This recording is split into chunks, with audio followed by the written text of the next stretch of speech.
bikin terkecoh itu Posca sama Ponska. Oh Nah, iya, itu iya. hati-hati. pH turun kan bisa kita susulkan lewat kocor bisa. Kan itu ngirit biaya. Kita taruh di sini. Walaupun ini sudah ada pupuk, unsur hara apa yang harus kita perlukan, kita masukkan. Terus kadar pH-nya bagaimana, sudah memenuhi syarat. Selamat pagi, assalamualaikum warahmatullahi wabarakatuh, para petani di seluruh Indonesia, sebangsa dan setanah air. Mudah-mudahan dalam keadaan sehat selalu, tak kurang suatu apa. Kali ini kita akan mengikuti pemasangan mulsa dan juga pelubangan pipa, selang drip di ladang cabainya Mas Yoyo kembali untuk lahan yang berapa ini. Selamat pagi Mas Yoyo. Selamat pagi. Sehat pagi ini Mas Yoyo. Alhamdulillah sehat Pak. Kegiatannya apa, kesibukan apa pagi ini hari ini? Hari ini kita mau pemasangan mulsa pertama, kedua penaburan pupuk dasar, terus pelubangan selang drip, kemudian ya penutupan mulsa sudah. Penutupan mulsa. Rencananya cabai lagi nih Mas Yoyo ini. Betul. Cabai Merah keriting. Nah, untuk lahannya dulu, olah tanahnya dulu Mas Yoyo. Ini apa aja yang diberikan nih Mas Yoyo nih? Ya paling pupuk dasar Pak ya. Pupuk dasar. Pertama kita under atau bajak boleh. Kemudian kita bikin bedengan. Kemudian kita tabur pupuk dasar. Jadi nggak kita kasih kapur lagi nih untuk periode ini. Oh, nggak pakai kapur. Seperti tanaman yang sudah di video sebelumnya. Ini sama, ini perlakuannya tidak pakai kapur. Nanti kapur kita susulkan saat diperlukan aja. Ketika pH drop, asam atau basah, kemudian kita pakai juga pakai alat nanti. Kalau kira-kira membutuhkan kapur, kita kapur susulan. Ya sekalian nanti kita bisa membedakan Pak ya nanti ya. Biar untuk rekan-rekan tahu setelah kita tabur pupuk dasar sama yang belum. Nanti kita praktekkan juga. Terus kondisi tanah seharusnya sih sebelum ditanam baru penutupan begini sudah kita cek sih harusnya kalau ada alat. Jadi kita tahu unsur hara apa yang harus kita perlukan, kita masukkan. Terus kadar pH-nya bagaimana, sudah memenuhi syarat apa belum, standarnya idealnya berapa. Nanti kalau misalnya sudah ya kita cukup tabur yang perlu-perlu aja, yang dibutuhkan. Nanti kita praktekkan aja. Untuk langkah pertama kita pengukuran tanah dulu Pak. Pengukuran tanah. Pengukuran nitrogen, fosfat, kalium sama pH. Berarti ini caranya. Kita pakai seperti biasa. Kita pakai HP Android ya yang jelas. Nah nanti kita colokkan untuk kabel Type-C-nya ke HP. Kemudian kita bedakan dulu sekarang biar rekan-rekan tahu ya. Ini kan sudah ditabur pupuk dasar Pak ya. Yang ini ya. Sudah disiram air. Nah jadi kalau sudah disiram air berarti pupuk sudah merasuk ke dalam tanah kan ya. Sudah benar-benar larut. Nah yang ini sementara ini belum disiram. Ini walaupun sudah ditabur tapi pupuk ini belum masuk ke tanah. Jadi sama aja belum ada pupuk lah tanah ini. Belum meresap gitu ya. Jadi kita cek coba untuk yang sudah disiram, yang sudah dibeli pelakuan pupuk dasar. Oh ya kita pakainya Ponska ya. Ponska. Rekan-rekan tanya pupuk dasarnya apa, kita pakai Ponska aja karena yang tinggi nitrogen. Hati-hati untuk petani juga yang membedakan ya. Ada soalnya jenis yang bikin terkecoh itu Posca sama Ponska. Nah itu hati-hati. Jadi kalau Posca itu biasanya unsurnya kapur dia untuk penyetabil pH. Kalau Ponska itu untuk nitrogennya. Di situ ada nitrogen, ya kalium, fosfat ada di situ. Jadi jangan salah beli nanti. Untuk karungnya sama, bacaannya sepintas sama ya, Posca sama Ponska. Kalau untuk pupuk dasar kita pakai Ponska. Gitu. Jadi kita langsung aja kita cek ya Pak ya. Oke. Untuk pengukuran tanahnya sebelum dan sesudah, sebelum memakai sebelum diaplikasikan pupuk dasar sama yang sudah. Kita ukur yang belum dulu Pak. Yang belum ini. Kita ukur yang belum dulu. Belum disiram maksudnya ya. Kalau pupuknya udah ditabur. Nah sudah kita colok. Nah kita taruh di sini. Walaupun ini sudah ada pupuknya tapi belum ke dalam tanah ini. Jadi kita masih bisa lihat kondisi NPK-nya. pH stabil 6,8 ya, 6,7 6,8, berarti pH ini bagus untuk tanah ini. Kita tidak perlu menambah kapur, tidak apa-apa, makanya tidak saya kapur. Terus untuk nitrogen, fosfat, kalium, nitrogennya 2. Wah, ini sangat jauh sekali ya, nitrogen kurang banyak. Sedangkan nitrogen itu biasanya kebutuhan tanah itu kisaran 220 sampai 320. Itu bisa ditambahkan nanti pupuk kandang atau pupuk dasar yang mengandung nitrogen tinggi. Ponska bisa, pupuk 16 bisa. Itu untuk fosfat di sini tertulis 3. Sedangkan untuk target fosfatnya biasanya 30 sampai 60. Jadi kalau sudah ketahuan gini kan fosfat kurang nih. Nah, jadi solusinya apa? Kita tambahkan apa? Nah, tinggal kita cari SP36 itu fosfatnya tinggi, atau Vertipos juga bisa. Kita tambahkan itu solusinya untuk menaikkan fosfat. Untuk kaliumnya di sini tertera 9.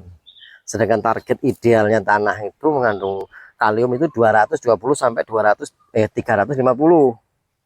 Nah, sangat jauh sekali ya kaliumnya ya. Jadi solusinya gimana untuk rekan-rekan? Kalau misalnya kalium rendah, kita tambahkan aja MKP bisa, yang mengandung fosfat kalium tinggi, atau KCl bisa.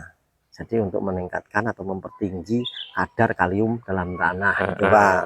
Nah, ini udah kita cek ya, nggak ada pupuk dasarnya, belum ada ya. Ini walaupun ada, ini kan belum disiram, jadi dia belum masuk ke dalam tanah. Belum meresap gitu. Nah, ya. kita sekarang coba yang sudah kita kasih. Yang sudah dikasih ya. Ini pH normal, semuanya kurangnya cuma NPK-nya. Kalau suhu tanah normal, temperatur tanah normal, kelembapan normal ya tadi ya. Nah, ini yang sudah. Ini kan sudah kita siram tadi. Ini berarti ada ponskanya sudah masuk ke dalam tanah. Jadi kita cek aja. Kita masukkan alat pengukurnya. Nah, di sini tertera sudah mendekati cukup ya. Sebentar Pak ya. Sudah mendekati cukup. Nah, jadi yang tadinya 2, N-nya sudah naik ke 211 ya, 216. Sedangkan nitrogen 220 idealnya. Ini udah termasuk mendekati ya. Mendekati ya. Nah, sudah termasuk oke lah. Sudah subur, tingkat kesuburan tanah kita sudah bagus. Untuk fosfatnya nih, yang tadi cuma berapa? 8 apa 7 tadi. Fosfatnya di sini 309. 305 lah ya. 305. Fosfat targetnya 30. Ini malah fosfatnya terlalu tinggi ini sebenarnya. Tapi nanti biasanya beberapa hari dia turun sendiri untuk fosfat. Untuk kaliumnya, sedangkan kalium targetnya 220, di sini 600 sampai 700 nih ya. Karena ini posisinya terlalu dekat dengan pupuk ya. Kalau yang agak jauh di sini mungkin nggak sebegitu juga. Nah, itu kan 263 untuk kaliumnya. Di sini 263, sedangkan targetnya 220. Wah, udah mendekati, udah bagus ini Pak ya. Bagus. Untuk kadar airnya 35 sebenarnya ya. Ini 85 karena habis saya siram. Jadi benar-benar banyak air ini. Barusan saya matikan. Jadi terlalu tinggi kelembapannya. Gitu Pak. Untuk suhu tanah 20 bagus. Di sini 30. Oke. Nah, ini Mas Yuk. Kenapa nggak dipakai, nggak dikasih kapur gitu Pak? Karena yang percobaan sebelumnya itu memang bagus gitu apa gimana? Apa ngirit biaya juga gitu apa? Dulu kita modelnya tebak-tebak buah manggis Pak. Jadi biasanya tanam kan kita kapur, tapi sementara kita nggak tahu kondisi tanah itu minta pH-nya gimana, kita nggak tahu. Kita jarang menggunakan alat, main tembak-tembak aja lah gitu. Tapi sebenarnya kalau sudah tahu seperti ini, nggak perlu dikapur juga, nggak masalah. Kapur kan bisa kita susulkan, misalnya nanti di tengah perjalanan umur berapa hari pH turun, kan bisa kita susulkan lewat kocor, bisa. Kan itu ngirit biaya Pak. Nah, kita ambil cara ini karena sekarang untuk harga semuanya serba mahal Pak. Jadi ya semua alat pertanian, semua kebutuhan pertanian itu mahal. Akhirnya kita kasih solusi seperti ini. Jadi nggak buang-buang uang Pak. Kenapa kita tabur kapur kalau memang pH cukup? Terus apa artinya kapur kan begitu? Kita lanjut pemasangan mulsa seperti itu, Pak. Pemasangan Biasa. Seperti biasa. Nah, seperti ini kita timbun untuk sampingnya. Nanti untuk rekan-rekan yang udah menimbunnya itu ukuran bedengan yang terlalu lebar biasanya sangat mempengaruhi ya. Biasanya untuk ukuran mulsa yang 120 cm itu kalau terlalu lebar bedengan biasanya dia gantung. Kalau gantung resikonya biasanya tanahnya ini gampang hilang, kemudian gampang ngebuka, Pak. Jadi harus kita perhitungkan untuk pembuatan bedengan lebarnya minimal itu 75 sampai 80 sebenarnya. Bedengannya. Iya. Tapi kalau kelebaran mulsanya berapa ini? Yang ini? Kelebarannya 120. 120. Jadi ada sisa untuk ke sampingnya. Jadi kalau terlalu besar bedengan nanti dia nggak ketutup gantung. Ketika kita timpa tanah, ujung-ujungnya tanahnya melorot. Nah kalau udah seperti itu, jangan panik. Tinggal kita cari alat bantu bambu lah ya. Bambu atau alat apa aja kita tambahkan aja. Kita selang-seling kalau memang diperlukan. Sekarang praktekkan pelubang selang trik. Iya betul.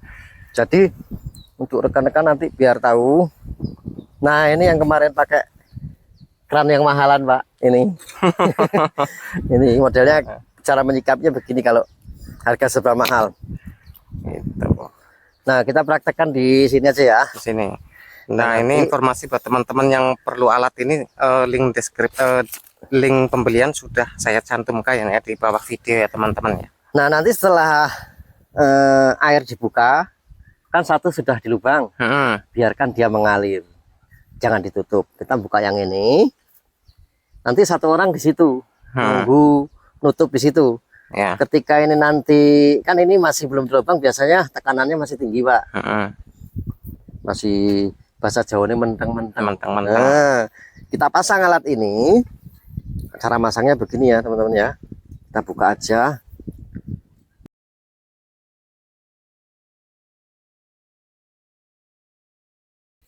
Nah begitu. Nanti kan ini udah bulat selangnya. Langsung kita jepit aja begini. Ya. Kita pasang lagi per. Nah langsung kita tarik aja ke sana. Nah sambil kita atur untuk tekanan airnya. Kita sambil komunikasi sama tukang nutup itu. Nanti ketika tekanan air menurun, tutup yang itu agak tambahin tutup. Ketika mulai menurun lagi, biasanya sampai tengah nurun, kita tutup lagi. Itu setelah cukup, dirasa cukup, tutup semua, baru tarik semua sampai sana. Gitu, Pak. Seperti itu. Mudah lah pokoknya penggunaannya ya. Mudah. Jadi, nah bagi yang nanti, nah ini tak lubang 2 kali ya. Nah tak ceritain lagi nih. Biasanya kalau tarik sekali airnya kurang kenceng nih, bisa ditarik 2 kali. Sudah beres selesai di sana, pasang lagi, tarik 2 kali. Nanti untuk penyiramannya lebih cepat biasanya. Lebih cepat. Nah untuk teman-teman lagi yang belum tahu ya, tadi kan tarik 2 kali ya. Agar bisa nggak narik 2 kali, sebenarnya bisa caranya kayak pakai punya saya ini kayak gini. Ini tinggal nanti untuk rekan-rekan yang jarum 1 tinggal dikasih ganti jarum 2. Jadi berlawanan seperti ini. Sini 1, tambah lagi sini 1. Jadi kita nggak perlu narik 2 kali. Tapi kalau biar 1 aja ya tarik aja 2 kali juga nggak apa-apa. Kalau yang nggak mau narik 2 kali, tambah jarum 1 lagi. Jadi sekali jalan hasilnya kayak yang ditarik 2 kali juga. Gitu. Yang tadi 2 jarum, yang ini 4 jarum gitu ya. Iya. Cuman jaraknya kan kalau yang jarum 1 itu 10 cm dari lubang ke lubang. Kalau yang ini jadi 2,5 cm dari lubang ke lubang. Cuman bedanya gitu, Pak.